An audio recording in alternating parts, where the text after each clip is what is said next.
小龍個腳，喂緊你個拳。佢話嘅唔係我講嘅，但係我同李小龍比係冇得比嚇。我講佢比我叻好多，第一佢學問好嚇，學識好，佢係讀哲學，所以佢諗啲嘢咧，所以一般人係諗唔到嘅，佢諗咗出嚟。話你通常打交你用咩？我打交全用西人，全部用西人。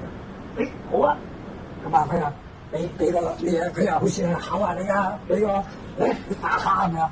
咁咪出拳咯，喺嗰度。因為嗰次我西人拳嗰時我出拳啊，好正宗同埋好準，我腰馬一齊，你小龍哥打咗，好喎，翻拳嗰時你而家快啦，我哋屬於點樣先打交？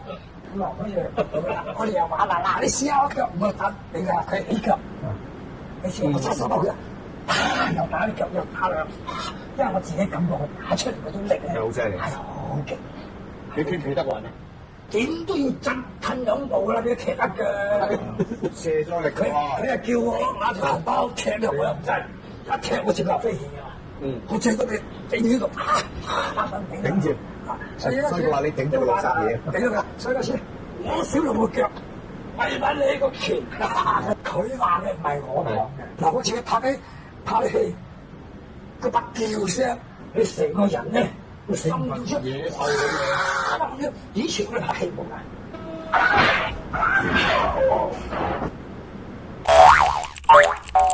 娱樂啪啪走，下集更精彩。